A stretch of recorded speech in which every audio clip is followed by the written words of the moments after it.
Hello everyone. Usually I would be at my store by now, but it's a rainy day here and we are in between spring break crowd, so I thought I would show you what I use my home studio for.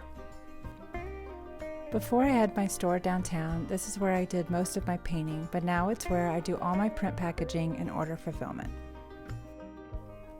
My studio is located in the basement of our house and the ceilings are very low, but it's the perfect dry space to store and pack all of my art prints. I have around 100 different art prints that I carry in my store at any one time. And when I print them in a quantity of about 50 at a time, I had to come up with an efficient way to store them, and these bins were the perfect solution. I'll put more about these in the notes of the video.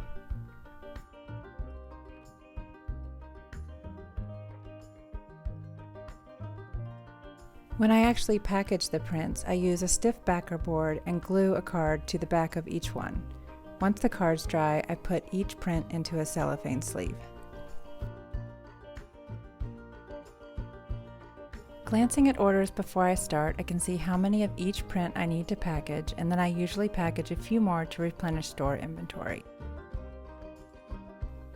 This system works well for me because I'm packing based on current demand and not using up a lot of packaging material that's just going to sit around.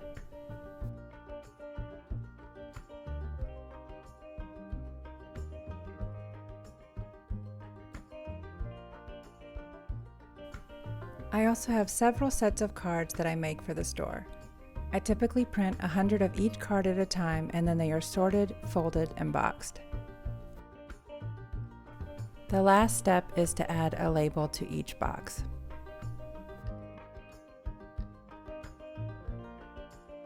While I was working in the basement, I could hear thunder and lightning upstairs, so I decided to take a break, check on the dogs, and see what the storm was doing.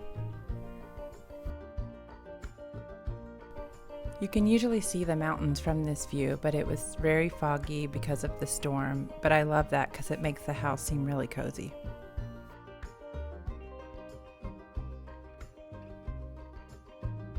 While I was upstairs, I noticed that I had a shipment of canvases and painting supplies that needed to be moved inside. I also had my new Jerry Garcia prints come in and I had to trim them all before packing and shipping outstanding orders.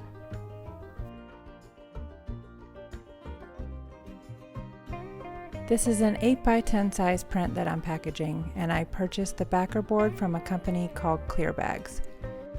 It's actually a really simple process to make your own art prints. The easiest way to start is to take a photo of the artwork in indirect light, making sure that you have no cast shadows.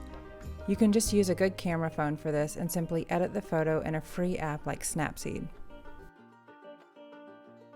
Even if you aren't sure if you'll ever make prints of your artwork, at least start taking good photos of your work now in case you ever change your mind.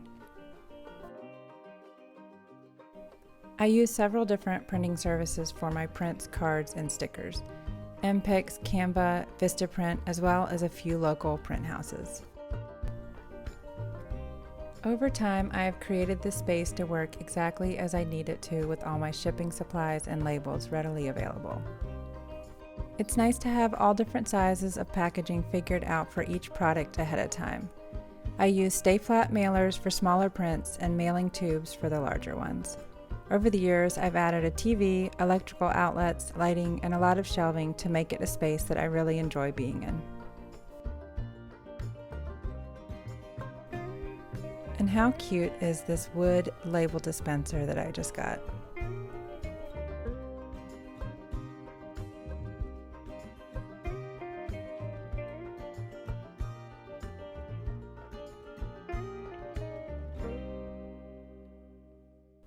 After all of my shipping and packaging was done, I spent some time reorganizing and cleaning out all of my paints.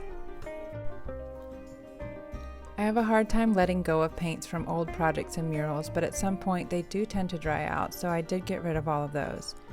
I've painted a few commercial signs around town, so I like to try to keep those paints around in case there's ever touch-up needed. As I move to the other side of the studio, you can see I'm watching a true crime drama on the TV. I swear I miss half of every show I've ever watched because I'm always multitasking, but I do like listening to something interesting while I work. I did make a huge dent in cleaning up. My goal is typically to just get everything off of the floor and back to where it belongs on a shelf. In the middle of the screen is a wall easel that my husband built for me using 2x4s. The shelf sits on wood dowels that can be moved up and down to hold larger or smaller canvases. That floral painting has actually been there for months. I'm going to commit to finishing it soon, so please hold me to that.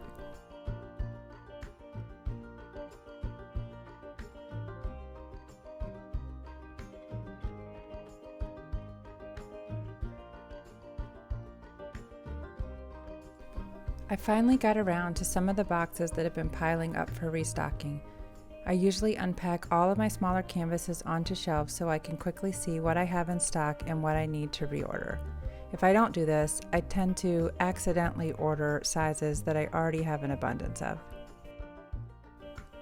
The canvas company that I've used for years is going out of business, and they've already sold out on most of the sizes of canvas that I use on a regular basis, so I'll be looking for another supplier soon.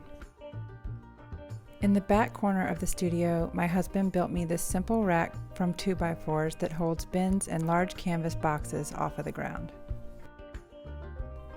I did have to consolidate a few things, and I purged some stuff that I've been holding onto for a while in order to make room for more boxes. I just kept throwing all of the cardboard and things to get rid of out the studio door, and I was surprised at how much it was. I could barely get out.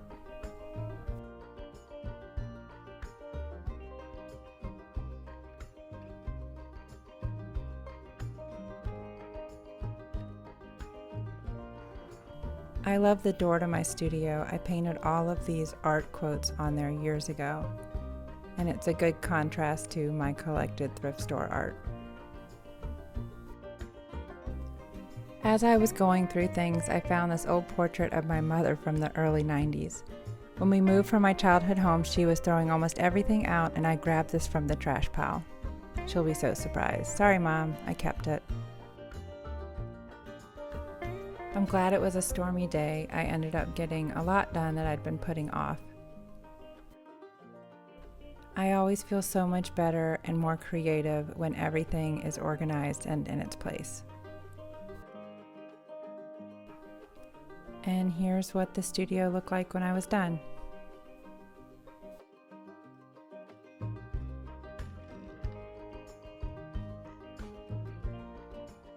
There are definitely a lot of aspects of being a full-time artist that people don't get to see behind the scenes.